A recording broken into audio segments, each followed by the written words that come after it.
সংকল্পটা যেন আরও গাঢ় হয় যে না আমি কখনো গুরুদেবের আদেশের উল্লঙ্ঘন করব না, এসব ঠিকভাবে নাম অপরাধ বর্জন করব এবং বিভিন্ন অপরাধগুলি সেবা অপরাধ ধাম অপরাধগুলি বর্জন করব আর নিজেকে ভগবানের নিত্যদাস রূপে ক্রমান্বয়ে সম্বন্ধ অভিধেয় প্রয়োজনাত্মক যে ভগবত্তা জ্ঞান তাতে আমি পর্যবসিত হব। সেজন্য দীক্ষার মাধ্যমে দিব্য জ্ঞান লাভ হয়। সে দিব্য জ্ঞান হচ্ছে গুরুদেব সম্বন্ধ স্থাপন করেন, আমাদেরকে পরম্পরার সাথে যুক্ত করিয়ে তিনি সম্বন্ধ স্থাপন করেন ভগবানের সাথে, রাধাকৃষ্ণের সাথে। আমরা জীব আত্মা ভুলে গেছি, তাই ভগবানের নাম করার মাধ্যমে আমাদের হৃদয়কে পবিত্র করেই এবং ভগবানের সাথে আমাদের সম্বন্ধ স্থাপিত হয়। তিনি আমার নিত্য প্রভু, তার সেবা করা আমার নিত্য পরম কর্তব্য। তিনি আমার সেবনীয়, পূজনীয় এবং আরাধ্য ভগবান। সেজন্য ভক্তি সিদ্ধান্ত সরস্বতী ঠাকুর প্রভুপাদ বলেছেন, কোন ধরনের গুরু থেকে তুমি দীক্ষা লাভ করবে? ছিল ভক্তি সিদ্ধান্ত সরস্বতী ঠাকুর প্রভুপাদ বলেছেন, প্রভুপাদের লেকচারে আছে, ছিল জয়প্রতাপ স্বামী গুরু মহারাজ, তিনি লিখছেন গুরু কৃপা লাভের পন্থা, একটা বই আছে দেখবেন, ওর মধ্যে লেখা আছে। গুরু মহারাজ, জয়প্রতাপ স্বামী গুরু মহারাজ ওখানে উল্লেখ করেছেন লেকচারে যে নন্দনন্দন যশোদানন্দন যে কৃষ্ণ ভগবান, তার যিনি প্রিয় প্রতিনিধিত্ব করেন সেই রকম গুরু, তার চরণে আত্মসমর্পণ করতে হবে। তো সেই জন্য আমরা আরাধ্য ভগবান ব্রজেশ তনয়, নন্দ মহারাজের তনয় কৃষ্ণের চরণে আমাদেরকে যিনি আশ্রয় দান করবেন এই কলিযুগের নামের মাধ্যমে। তো এভাবে আমাদের নন্দনন্দন কৃষ্ণ, যশোদানন্দন কৃষ্ণের প্রিয়জন, কিন্তু প্রভুর যে আমরা বলি সেই প্রভু হচ্ছেন কৃষ্ণ, নন্দনন্দন কৃষ্ণ।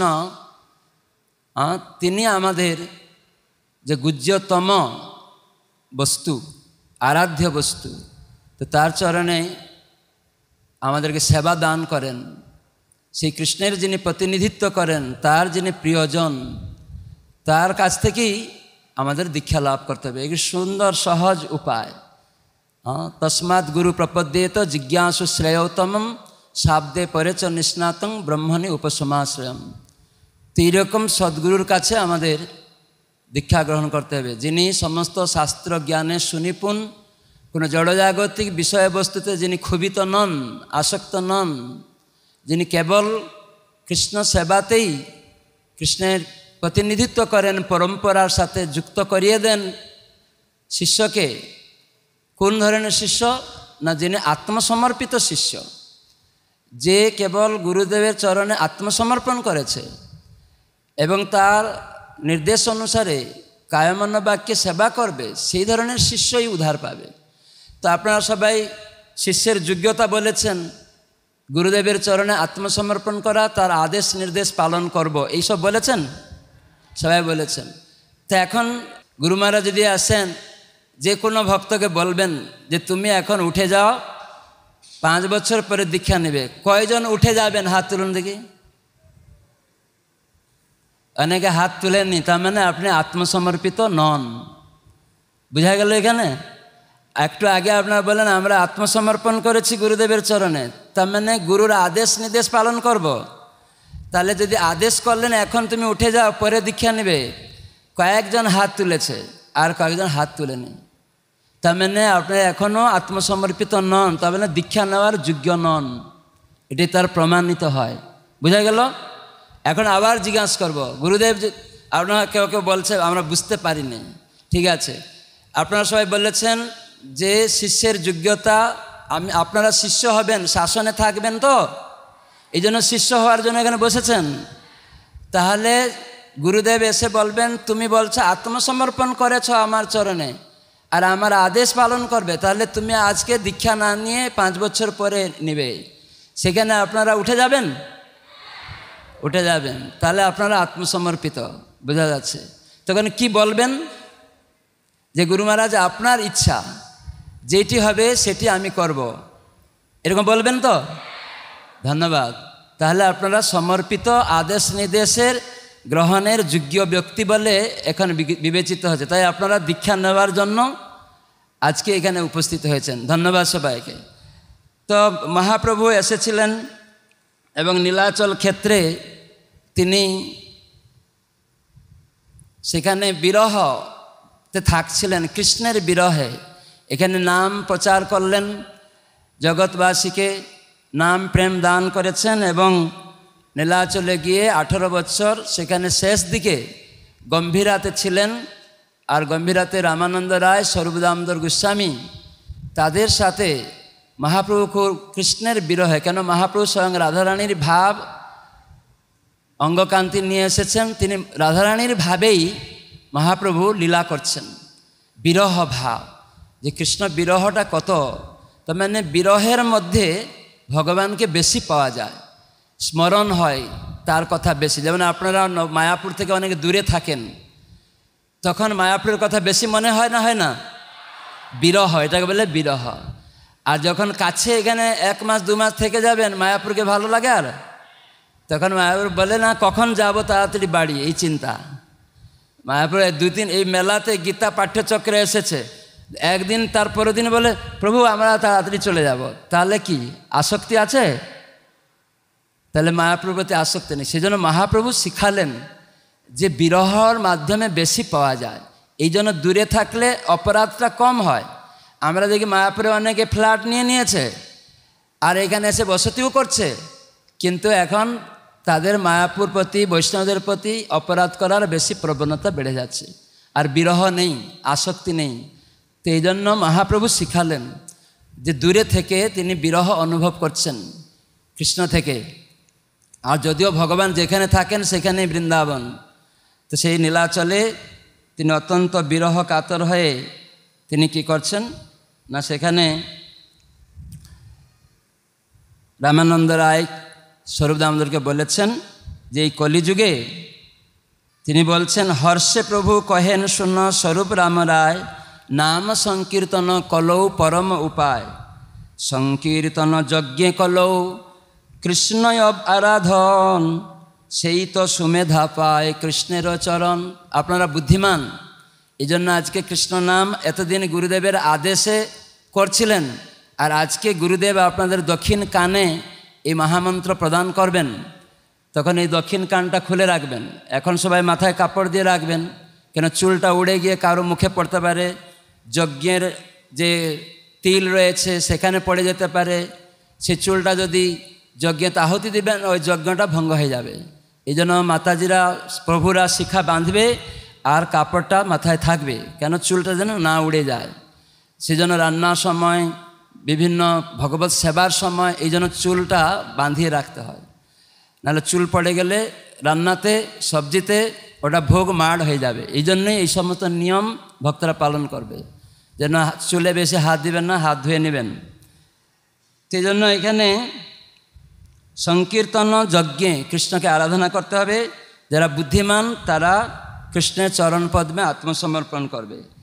এই জন্য মহাপ্রভু এসে বললেন, নাম সংকীর্তন হইতে সর্ব অনর্থ নাশ, সর্ব শুভোদয় কৃষ্ণ প্রেমেরও উল্লাস। সমস্ত অনর্থ যাবে, সমস্ত শুভ জিনিস আমাদের হৃদয়ে উদয় হবে। তারপরেই মহাপ্রভু শিক্ষাষ্টকম 8টি শিক্ষা দিয়েছেন। চেত দর্পণ মার্জনং পরং বিজয়তে শ্রীকৃষ্ণ সংকীর্তন। এখানে চেত দর্পণ মার্জনং ভব মহাদাবাগ্নি নির্বাপনম শ্রেয় কৈরব চন্দ্রিকা বিতরণং বিদ্যাবধু জীবনম আনন্দাম্বুধিবর্ধনং প্রতিপদং পূর্ণামিতা স্বাদনম সর্বাত্মস্নপনং পরং বিজয়তে শ্রীকৃষ্ণ সংকীর্তনম। তো খুব সুন্দর কথা বলেছেন। এই যে হৃদয়ের যে আয়নাটা, আমরা ময়লা থাকে নিজেকে দেখতে পাই না, যেমন আয়নায় ময়লা থাকলে নিজেকে দেখা যায় না, পরিষ্কার করলে আয়নাতে মুখ দেখা যাবে, দেখা যাবে? দেখা যাবে না যদি লাইট না থাকে। তাহলে আয়নাটা পরিষ্কার করলেও মুখ দেখা যাবে না, সেজন্য লাইট দরকার, তাহলে মুখ দেখা যাবে। ঠিক সেই রকম ভগবানের নাম এমন একটি বস্তু যা জপ কীর্তনে আমাদের হৃদয়ের আয়না পরিষ্কার হয়, সঙ্গে সঙ্গে একটা লাইট জ্বলে। কেন? ভগবানও লাইট। যখন তার অঙ্গ জ্যোতি, শরীর থেকে জ্যোতি বেরোয়, কৃষ্ণ নাম কৃষ্ণ মেতে অভিন্ন, হরে কৃষ্ণ বলা মাত্রই হৃদয়ে ঝাড়ু হয়ে যাচ্ছে, আর তার এই নাম থেকে জ্যোতি বেরিয়ে লাইট জ্বলে উঠছে। তখন হৃদয়ের আয়নায় লাইট জ্বলে ফেলে, তখন আপনি দেখছেন আমি নিত্য কৃষ্ণ দাস। এই জন্য এই পরং বিজয়তে শ্রীকৃষ্ণ সংকীর্তন অনেক কিছু এখানে লাভ হয়। 7টা জিনিস পাওয়া যায়। সমস্ত সংসার দাবানল দগ্ধীভূত হচ্ছে আমরা, সেটাও চলে যাবে এই নাম থেকে। এই জন্য গুরুদেব তিনি এই সংসার দাবানল উত্তপ্ত জীবকে এই হরিনাম প্রদান করছেন। সংসার দহনে দগ্ধ জীবকুল উদ্ধার কারণে করুণা বারিদ কৃপা বারিদানে বন্দী গুণসিন্ধু গুরুর চরণ কমলে। আমরা প্রতিদিন সংসার দাবানল গান, গুরু বন্দনা,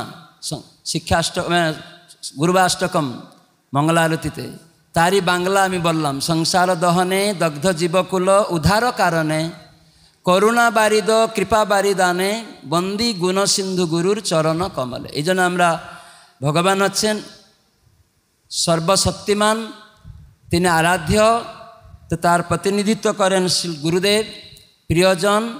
সেই জন্য আমরা সেরকম গুরু চরণে আত্মসমর্পণ করি, যিনি আমাদের এই হৃদয়ের সমস্ত দাবাগ্নিকে দগ্ধীভূত করেন। কেন গুরুদেব হচ্ছেন সমস্ত ভগবানের যত করুণা আছে, সমস্ত করুণা এক জায়গায় জমাট বেঁধে তারপরে করুণা বাড়ি বৃষ্টিরূপে পতিত হয়, শিষ্যের হৃদয়ে সম্পূর্ণ সুশীতলতা অনুভব হয়। তখন এই অগ্নি সংসার দাবানল জন্ম মৃত্যু চক্র সে মুক্ত হতে পারে। হরে কৃষ্ণ। মোবাইলে এখন কথা বলবেন না মাতাজি, এগুলো শুনতে হবে, তাহলে কি লাভ হবে? এখন একাগ্রতা হতে হবে, মোবাইল অফ করে রাখুন। সেই জন্য এখানে হৃদয়ের চেতনা মার্জিত হবে, সম্পূর্ণ দাবাগ্নি থেকে মুক্ত হবেন, সংসার দাবানল থেকে শ্রেয় বস্তু নিত্য কৃষ্ণ প্রেম লাভ হবে। এবং সেই যে কৃষ্ণ ভক্তি বিদ্যা আমাদের হৃদয়ে লাভ হবে, পরাবিদ্যা আমরা লাভ করতে পারবো। প্রতি মুহূর্তে প্রতি পদে পদে সর্বদা আনন্দম বুদ্ধিবর্ধনম হবে। সেই ভগবানের নামের চরণে যদি আমরা আত্মসমর্পণ করি। তাই গুরুদেব আজকে যে নাম দিবেন এটা ভালো করে শুনবেন এবং সেটাকে বলার চেষ্টা করবেন, আর প্রতিদিন বলে বলে শুনবেন। আজকে গুরুদেব বলবেন, শুনবেন দক্ষিণ কানে, আর সেটা আপনারা বলবেন আবার শুনবেন। তার মানে প্রতিদিন হরিনাম 16 মালা জপ উচ্চস্বরে বলে বলে জপ করবেন। উচ্চস্বরে মানে যেটা আপনি শুনতে পাবেন, এটি প্রভুপাদ বলেছেন। তাহলে আস্তে আস্তে আমরা মঙ্গল হবে। সেজন্য এই সংকীর্তন থেকে আমরা পাপ মুক্ত হতে পারি এবং সর্বশেষে আমরা ভগবানের পাদপদ্ম লাভ করতে পারি।